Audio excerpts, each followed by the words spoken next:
What's up, everybody, and welcome back to Legit Whiskey Reviews. And today we're going to be reviewing Larceny Barrel Proof B523. All right, so we're back. We have another Larceny Barrel Proof review. It's been a little while. I think last year was the last time I reviewed a Larceny Barrel Proof.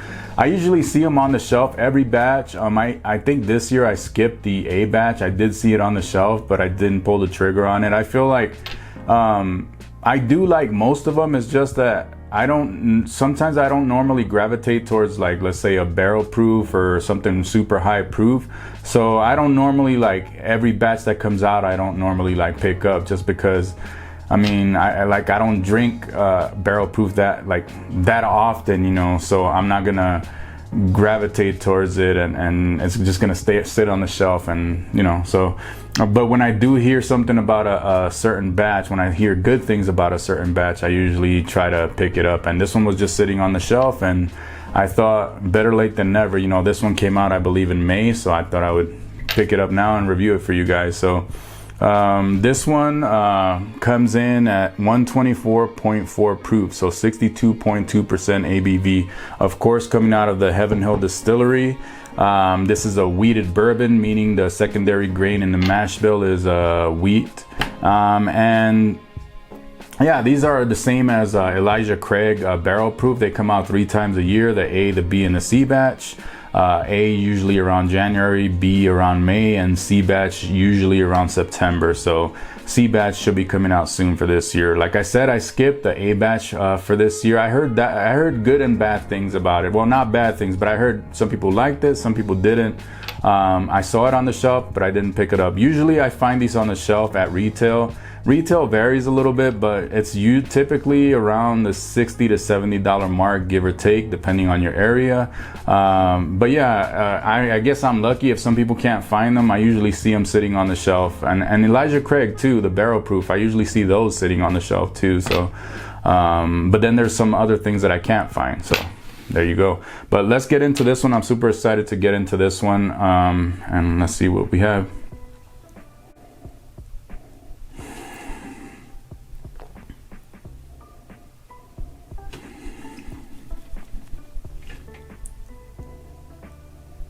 I'm having a really hard time today for some reason picking something out of this.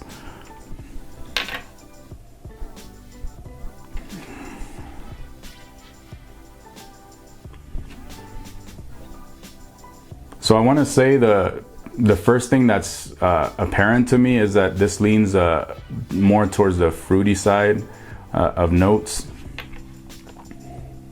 So it's kind of fruit forward.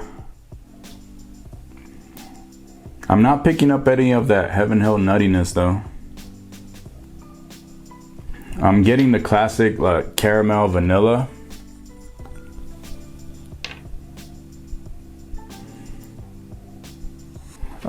Some spice.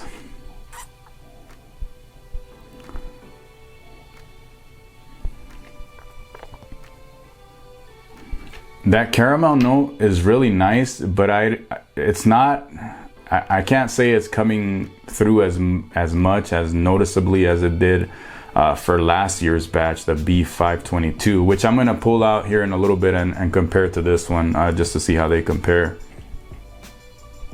But yeah, I'm not sure what my problem is today. I'm having like a little trouble like pulling notes out of here. But let me go to the palate and see if I can do better here.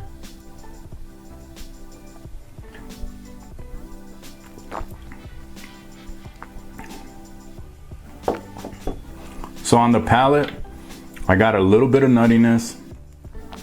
I got the caramel vanilla, pretty spicy. There's a little bit of oak, not a lot of oak. And the finish lingers. It's a long finish, not super long, not over the top, but it sticks around for a little bit. I can't say that anything that I'm getting in here is standing out to me, at least not right now. And I know this bottle got a lot of good reviews. I tried not to see any of the reviews, but I've heard good things about this bottle. So I typically try to stay away from reviews before I review something, just because I don't want to just get influenced a certain way. But so far I think it's good, but this first sip and the first time going to the nose, I'm not like super impressed. It's solid, it's very good, but it's not like you know, it's not something special, at least not yet. But let me go at it again.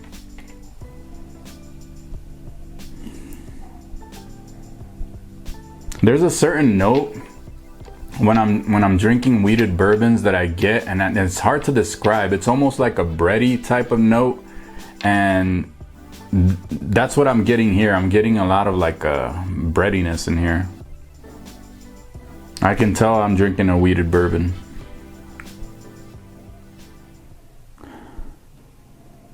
Yeah, but right now, the first time I opened this and got into this, because I typically try to open the bottle, let it air out, I was really impressed with it. I was really impressed with the nose. I thought it was very fruit forward. I was getting a lot of notes, but today, for some reason, that's the thing. When you sit down to do a review, turn on the camera, you never know. You never know what's gonna happen. And right now, I'm just getting classic bourbon notes, but I'm not getting anything special. Like, I'm not getting anything that stands out to me. And so, yeah, I'm not sure what's going on. But that's how it goes. Let's go to the palate again.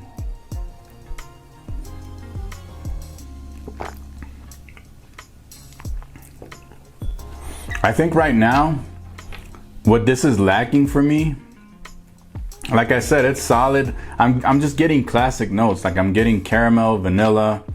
The fruit doesn't really translate to the palate, at least not for me right now. Spice, a lingering finish. But I feel like what's missing from the nose and the palate is, like, I'm not getting any sweetness. Like, I'm not getting, I like my bourbons a little bit sweeter. I don't like over the top sweet. I don't like when stuff is super sweet. But I also need like a little bit of sweetness to balance those like spicy notes and a little bit of oak and just those darker notes. I need something to balance that with sweetness. And like I said, the fruit is not really coming through on the palate, so that's what's missing for me. So yeah, I feel like at this moment, it's just, that's what it's lacking, sweetness. But I'm gonna compare it to last year's B batch. So this one here is the B522. This one comes in at 123.8, so they're really close, because this year's batch is 124.4. So they're really close as far as the proof.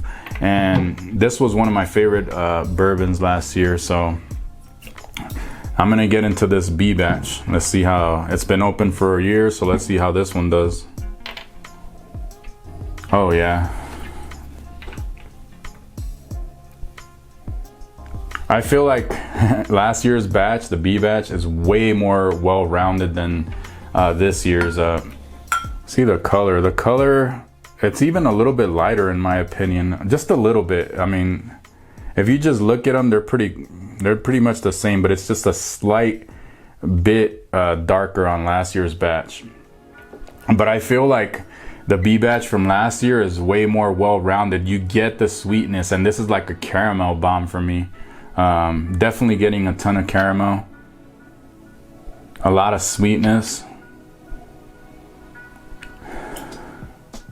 Yeah, it's just like more rounded, like just like no sharp edges, no like nothing sticks out. That's not something that I like, you know, nothing like that comes out in this one. But this one, I feel like I'm getting more of the breadiness, more, I can tell this is a wheated bourbon. This one's way more well-rounded in my opinion on the nose. But let's go to the palate.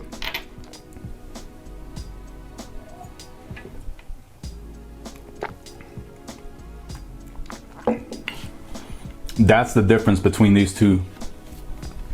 So that caramel just coats the palate, completely coats the palate. It's sweet, also spicy, oaky. It lingers on the palate. I feel like the other one, you get the hug more, but this one, the B batch from last year, it just lingers more on the palate. It coats the palate well.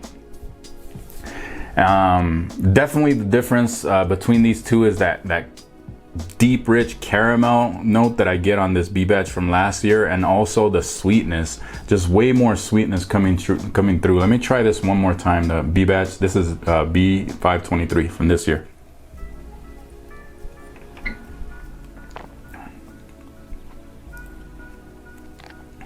Going back and forth is what I love. This is when stuff starts to like stand out, and this is when you can definitely pick out flavors. Going back to this B batch from this year, I got a lot more this time. I feel like this time it coated the palate better. It clings to the palate. I feel like I found a little bit more of the caramel, almost a little bit more sweetness, but still not enough sweetness for my liking. I feel like when I'm comparing them, the B522 just stands out more. It just like more well-rounded. Not that this one is bad, but in my opinion, I just feel like B522 last year is it's just better, in my opinion. Now, a lot of people might disagree with me, but that's the beauty. Like I always say, taste is subjective, and something that I might like, you might not like. But that's why there's so many different whiskey tubers, and just find someone that you agree with, that you know that your palate matches their palate, and that's what I always say, you know, like that's the beauty of it. Not everybody's gonna agree with what we say, or what I like you might not like, or we both might like the same thing. So just gravitates towards a whiskey tuber that, you know, has the same palate as you, like my boy Antonio from Whiskey Quest. Check out his channel, like and subscribe. But anyways, as far as my final score for this B523 for this year, it's great, especially if you don't mind not having sweetness to kind of balance out those other notes I talked about. But for me, that's what was lacking. I'm gonna give this a C+. It's solid, and definitely for the price, you know, $60, that's what I got it for. This is a steal nowadays for a barrel proof wheated bourbon especially. So I feel like as far as that, this is still a buy. But if I'm comparing it to last year's batch, I gotta say it falls short. Last year's batch was more well-rounded. So there you guys have it. I hope you guys enjoyed this episode for Larceny Barrel Proof B523. If you did, hit that like button, subscribe, and keep it legit, and do it for the love of whiskey. Cheers.